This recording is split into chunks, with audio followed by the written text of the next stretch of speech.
Thunivu Varisu extraordinary வசூல். அதை compare பண்ணும் பொழுது கேப்டன் மில்லர் அயலான் 2 படமும் ஆவரேஜான வசூல் தான். தனுஷுக்கு போட்டி சிவகார்த்திகேயன் இல்லை, சிவகார்த்திகேயனுக்கு போட்டி ரஜினி இல்லை, ரஜினிக்கு போட்டி விஜய் இல்லை. காக்கா பருந்து அந்த ஒரு கதை சொன்னார். அதை இவங்க எல்லாம் எடுத்துக்கிட்டு அவர் தான் சொன்னாங்க இவர் தான் சொன்னாங்கன்னு சொல்லிட்டு விஜய் அஜித் ரசிகர்கள் மோதிக்கிற மாதிரி யாருமே மோதிக்கிறது இல்லை. கண்டிப்பாக ரஜினி சார் வேட்டையன் வருது. கமல் சாரை பொறுத்த வரைக்கும் இந்தியன் 2 உறுதியாக 100% வருது.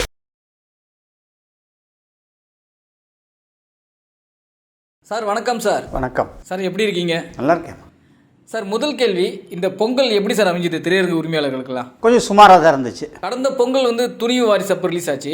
அந்த பொங்கல் போட்டி மேலே போட்டியே கொஞ்சம் நல்லா இருந்ததுன்னாங்க. இப்போ இந்த பொங்கல் துணிவு வாரிசு எக்ஸ்ட்ராடினரி வசூல். அதை கம்பேர் பண்ணும் பொழுது கேப்டன் மில்லர் அயலான் 2 படமும் ஆவரேஜான வசூல் தான். இப்போ என்னென்னா சார், தமிழ் சினிமா உலகத்தில் ஒரு விஷயத்தை முன்னெடுக்கிறாங்க. என்னென்னா, ஒரு நடிகர் ஒரு நடிகரோட படம் மோதிச்சுன்னா உடனே அவங்களுக்குள்ள போட்டி அப்படின்னுறாங்க. ஏன்னா கடந்த ஆண்டு ஒரு ரிலீஸ் ஆச்சு, அது ஓகே, அது காலங்காலமாக இருந்துட்டு இருக்க ஒரு போட்டின்னு எடுத்துக்கலாம். இப்போ முதல் முறையாக தனுஷ் அவர்களும் சிவகார்த்திகேயன் படங்களும் நேரடியாக மோதினால தனுஷுக்கு போட்டி சிவகார்த்திகேயன் தான் அப்படின்ற மாதிரி சமூக வலைத்தளத்தில் ஆக்கிட்டாங்க. இதை நம்ம எப்படி சார் எடுத்துக்க முடியும்? இதை தவறாக தான் எடுத்துக்கணும். தனுஷுக்கு போட்டி சிவகார்த்திகேயன் இல்லை, சிவகார்த்திகேயனுக்கு போட்டி ரஜினி இல்லை, ரஜினிக்கு போட்டி விஜய் இல்லை. இதெல்லாம் அவங்கவுங்க ஜானரில் அவங்கவுங்க தனித்தனியாக நடிக்கிறாங்க. அவங்கவுங்களுடைய பாணி தனி. அவங்கவுங்களுடைய படம் நல்லா இருக்கும்பொழுது வெற்றி பெருசாக கிடைக்கும், படம் சுமாராக இருக்கும்போது வெற்றி கிடைக்காம தோல்வி கிடைக்கும். இது இயற்கையாக உள்ள விஷயம் தானே. இதில் சார் இன்னொரு கேள்வி என்னென்னா, சமீபத்தில் திரு ரஜினிகாந்த் அவர்கள் நடித்த ஒரு லால் சலாம் என்ற திரைப்படத்துடைய இசை வெளியீட்டு விழா நடந்தது. திடீர்னு பார்த்தீங்கன்னா யாருமே எதிர்பார்க்காத ஒரு விஷயத்தை முன்னெடுத்தார் ரஜினிகாந்த் அவர்கள். அதாவது எனக்கு திரு விஜய் அவர்கள் போட்டி கிடையாது, அவருக்கு நான் போட்டியும் கிடையாது அப்படின்ற மாதிரி. இது நீங்கள் எப்படி பார்க்குறேன் சார்? ரஜினிகாந்த் அவர்களுடைய பெருந்தன்மையை எடுத்துக்க முடியுமா இதை? கண்டிப்பாக நான் அது ஒரு பெருந்தன்மையான ஒரு கருத்தாக தான் எடுத்துக்கிறேன். ஏன்னு கேட்டிங்கன்னா, அவர் அந்த போன படம் அந்த ஜெயிலர் ஆடியோம்போது அந்த ஒரு காக்கா பருந்து அந்த ஒரு கதை சொன்னார். அதை இவங்க எல்லாம் எடுத்துக்கிட்டு அவர் தான் சொன்னாங்க இவர் தான் சொன்னாங்கன்னு சொல்லிட்டு அந்த லியோ ஃபங்க்ஷனில் கூட அந்த ஒரு ஒரு அசோசியேட் டைரக்டர் அவர் அந்த பையன் கொஞ்சம் கூட ஒரு மாதிரியாக எல்லாம் பேசினார். பட் அதெல்லாமே தவிர்த்திருக்கப்பட வேண்டிய விஷயங்கள். நான் சொல்கிறது, ரஜினி சார் அவர் ஒரு உச்சத்தில் இருக்கிறார். இப்போ விஜயை பொறுத்த வரைக்கும் வசூல் ரீதியாக அவர் ஒரு மிகப்பெரிய ஒரு உயரத்தில் இருக்கிறார். அது ரெண்டுமே இன்றைக்கி நம்ம இல்லைன்னு சொல்ல முடியாது. இவரும் ஒரு வெற்றி நாயகன் தான், அவரும் ஒரு வெற்றி நாயகன் தான்.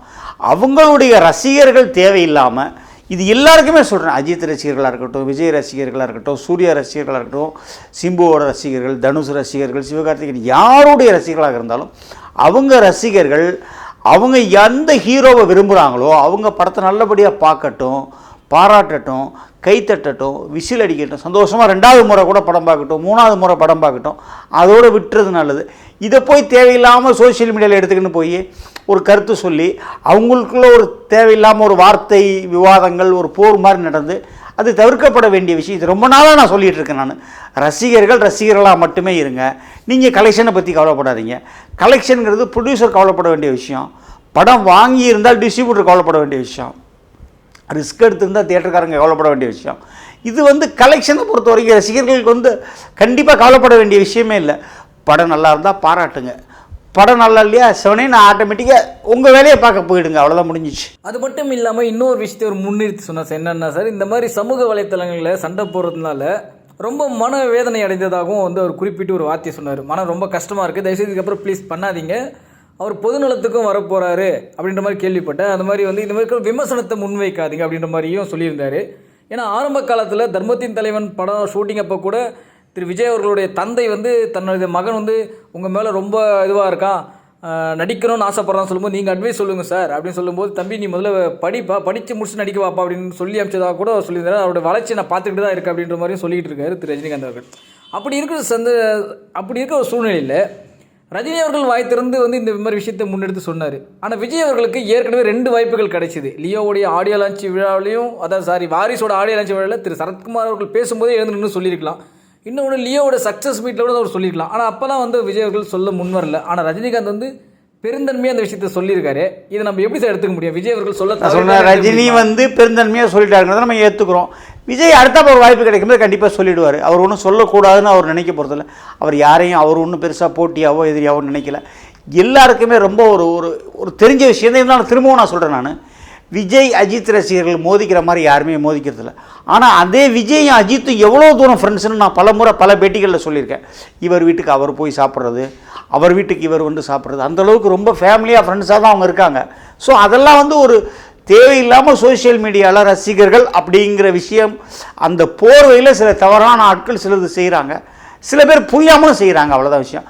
அதை அவங்க தவிர்த்துட்டா எல்லாருக்குமே நல்லது. அதே மாதிரி இன்னொரு விஷயத்தை கூட முன்னிறுத்தி சொன்னார். என்னென்னா, நான் அன்றைக்கி வந்து இந்த காக்கா கழுகு கதை வந்து நான் விஜய்க்கு சொன்னதாக வந்து பல விதமான சித்தரிக்கப்பட்டது.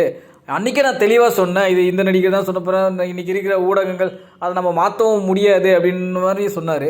இப்போ இவர் சொன்ன விஷயங்களால் இது கூட விமர்சனம் பண்ண ஆரம்பிச்சிட்டாங்க. இதுக்கும் வந்து இதுதான் காரணம், இதுக்கும் வந்து இதுதான் காரணம் அப்படின்ற மாதிரி சொல்ல ஆரம்பிச்சிட்டாங்களே. ஸோ நல்லதும் சொல்லக்கூடாதுன்றாங்க, நேர்மையாகவும் சொல்லக்கூடாதுன்னு நினைக்கிறாங்களா? இதுக்கெல்லாம் ஒன்றும் மருந்தே கிடையாது. இதுக்கெல்லாம் சமூக வலைத்தளங்களில் எல்லாருக்கும் இப்போ ஃப்ரீ அக்சஸ்ஸு, நிறைய இன்டர்நெட்டு டேட்டாலாம் கிடைக்குது.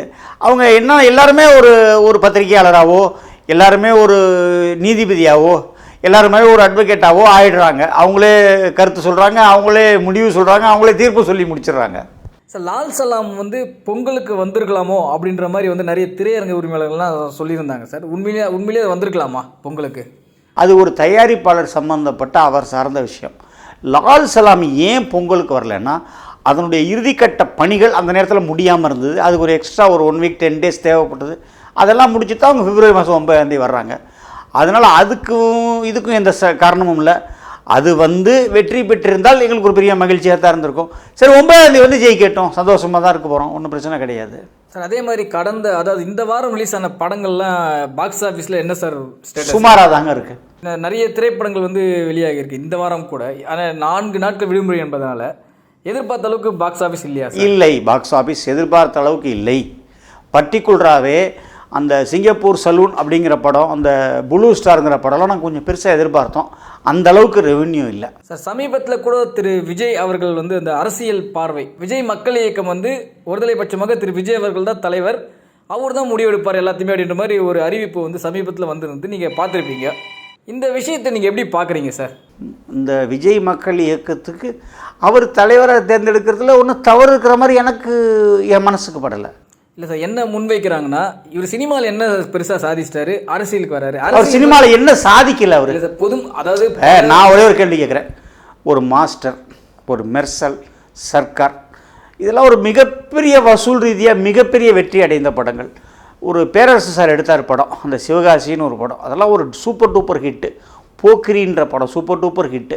இதெல்லாம் ஒரு வசூல் ரீதியாக வெற்றியை கொடுத்ததுனால தான் இன்றைக்கி அவர் ஒரு மிகப்பெரிய சம்பளம் வாங்கிட்டு ஒரு மிகப்பெரிய ஒரு ஸ்டாராக இருக்கிறார். அவர் இல்லை என்ன முன்வைக்கிறாங்கன்னா, அரசியல் இவருக்கு என்ன தெரியும் சார்? சினிமாவில் வெற்றிங்கிறது பாக்ஸ் ஆஃபீஸ் கலெக்ஷன் தான். அரசியலில் வெற்றிங்கிறது அந்த எலெக்ஷனில் வெற்றி அடைகிறது தான்.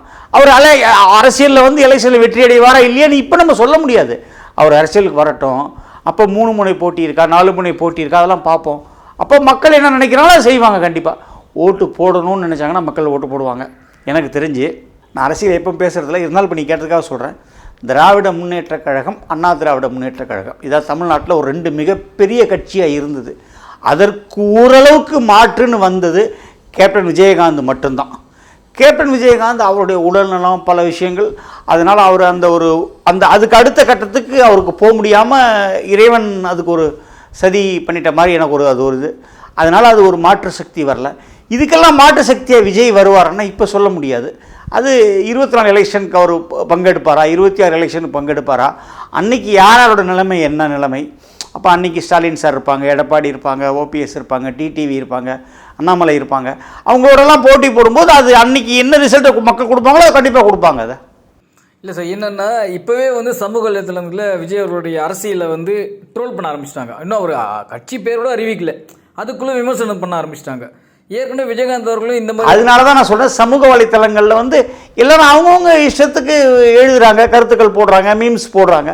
அதை யாருமே தடுக்க முடியாது, எந்த காலத்துலையும் தடுக்க முடியாது. இது இன்னும் அதிகமாகிட்டு தான் போகுமே ஒழிய இன்னுமே குறையவே குறையாது. சார், 2023 பொங்கல் வந்து திரையரங்கு உரிமையாளர்களுக்கெல்லாம் நல்ல ஒரு லாபகரமான பொங்கல் அமைந்தது. அதை தொடர்ந்து பல படங்களும் வெற்றி அடைந்தது அந்த 2023ஆம் ஆண்டு. இந்த 2024ஆம் ஆண்டு சுமாரான வசூலை தான் பெற்றதுன்னு சொன்னீங்க. இப்போ வரப்போகின்ற இந்த சம்மரில் வந்து பெரிய பெரிய படங்கள்லாம் வந்து வரவிருக்கிறது. எப்படி சார் இருக்கும் இந்த சம்மரில் என்னென்ன பெரிய படங்கள் வருது? எனக்கு தெரிஞ்சு இது வருது, விஷால் படம் ரத்னம் வருது, விக்ரம் படம் வரதுக்கு வாய்ப்பு இருக்குது. இந்த ஆண்டு கூட முன்னணி நடிகர்களுடைய படங்கள் வந்து இந்த வருடமும் நிறைய படங்கள் வெளியே, முன்னணி நடிகர்களுடைய படங்கள் நிறைய படங்கள் இருக்குது. கண்டிப்பாக ரஜினி சார் வேட்டையன் வருது, கமல் சாரை பொறுத்த வரைக்கும் இந்தியன் 2 உறுதியாக 100% வருது. அதுக்கு அடுத்தது விஜய்க்கு ஒரு படம் கண்டிப்பாக வருது, அது ஆகஸ்ட்டில் வருது. அஜித் படம் விடாமுயற்சி வருது, ஆனால் எனக்கு எந்த மாதம் எந்த டேட்டுன்னு எனக்கு தெரியல. சூர்யாவுக்கு கங்குவா கண்டிப்பாக வருது. விக்ரமை பொறுத்த வரைக்கும் தங்கலான் வருது. தங்கலானுக்கு அப்புறம் அந்த துருவ நட்சத்திரம் கூட வர்றதுக்கு கொஞ்சம் முயற்சிகள் பண்ணிகிட்டு இருக்காங்க. அவர் கௌதம் மேனன் இன்னும் ப்ராப்பரான சோர்ஸஸை போய் அவர் கொஞ்சம் அப்ரோச் பண்ணல. இப்போ நம்ம அருள்பாதி சார் மாதிரி உள்ளவங்க இருக்காங்க, அவங்களெலாம் போய் அவர் அணுகி, சார் இதுதான் உண்மையான பொசிஷன், எனக்கு இவ்வளோ ரூபா வர வேண்டியிருக்கு, நான் இவ்வளோ ரூபா கொடுக்க வேண்டியிருக்கு, இது இப்படி தான் மேட்ச் பண்ண முடியும் அப்படின்னு சொல்லி சொன்னாங்கன்னா அருள்பாதி சாரி மாதிரி உள்ளவங்களாம் அதில் இறங்கி உட்காந்து பேசி ரிலீஸ் பண்ணுவாங்க. அதுக்கப்புறம் உள்ள நடிகர்கள் யார்? சிம்புக்கு இந்த வருஷம் படம் இருக்கான்னு எனக்கு தெரியலை. சிவகார்த்திகேயனுக்கு ஆக்சுவலாக இந்த வருஷம் இன்னொரு படம் இருக்குது, கமலஹாசன் சாரோட ப்ரொடக்ஷனில் ஒரு படம் இருக்குது. ஸோ எல்லாருக்கும் படம் இருக்குது. புஷ்பா 2 வருது, அதெல்லாம் இந்த வருஷமே வருது. சார் இப்போ நீங்கள் கேட்டதுனால ஒரு கேள்வி முன்னோக்கி தோணும் சார். சிம்பு அவர்கள் ஏன் வந்து அந்த படம் இன்னும் ஸ்டார்ட் ஆகாமல் இருக்குது? அந்த தேசிங் பெரியசாமி கமலஹாசன் ப்ரொடக்ஷனில் அது கொஞ்சம் வந்து இன்னமும் வந்து ஒரு இழுபறி நிலைமையிலே இருக்குது. துருவ நட்சத்திரம் ரிலீஸ் டேட் அனௌன்ஸ்மெண்ட் பண்ணாங்க, ஆனால் ரிசர்வேஷன் கூட ஸ்டார்ட் பண்ணாமல் விட்டுட்டாங்க. என்னதான் சார் பஞ்சாயத்து இந்த 2 படங்களுக்கும்? சிம்பு படம் என்னத்துக்காக அந்த படம் தடுமாறுதுன்றது நீங்கள் கமல் சாரை பார்த்து தான் கேட்கணும், எனக்கு அது தெரியாது. துருவ நட்சத்திரம் ஏன் ரிலீஸ் ஆகலன்னா ஃபைனான்ஸ் பிரச்சனை. அது ஏன்னா அவங்க வந்து எல்லாமே இஷ்யூ ஸ்டார்டட் ஆகிடுச்சு. நீங்கள் கடந்த இன்டர்வியூ கூட எங்கிட்டே நம்ம சேனலே சொல்லியிருந்தீங்க, கண்டிப்பாக இந்த முறை வெளியாகுன்றது நம்பலாம் அப்படின்னு சொல்லி. அது ஒரு எதிர்பார்ப்பு. ஆனால் வந்து இப்போ இந்த கடைசி நிமிடம் வரைக்கும் அந்த படத்துக்கு ரிசர்வேஷன் எதுவுமே கொடுக்கல, திரும்பவும் தள்ளி போயிடுச்சு. இப்போது வெகு நாட்களாக தள்ளி போன படங்களுடைய அந்த ஒரு எக்ஸ்பெக்டேஷன் வந்து தமிழ் சினிமா பொறுத்தவரைக்கும் அது ஒரு ஃபெயிலியர் படமாகவே கருதிட்டு இருப்பாங்க மக்கள். அடப்பாப்பா அப்படின்ற மாதிரி வெக்ஸ் ஆகிடுவாங்க. இந்த படத்தோட நிலைமை அப்படி தான் மாறுமா சார்? இதெல்லாம் ஒன்றும் கிடையாதுங்க. படம் வந்த பிறகு நல்லா இருந்தால் ஓட தான் போகுது, நல்லா இல்லைனா ஓட போகிறது இல்லை. தெரிஞ்ச விஷயம் தானே இது.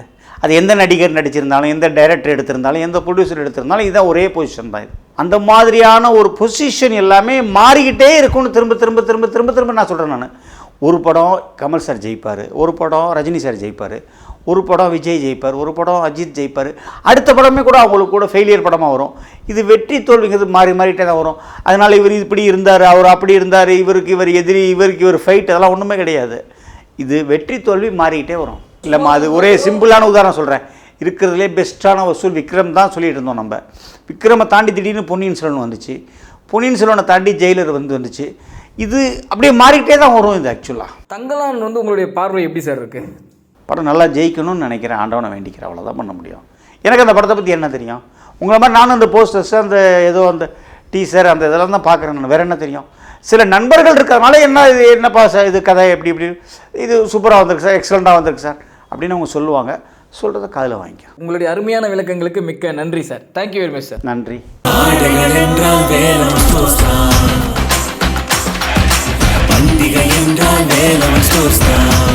விழா காலங்கள் எல்லாம் வேலவன் ஸ்டோர்ஸோடு. இது போல பல வீடியோக்களை கண்டு மகிழ எங்களது ரீசன்ட் வாய்ஸ் சேனலை மறக்காம சப்ஸ்கிரைப் பண்ணுங்க.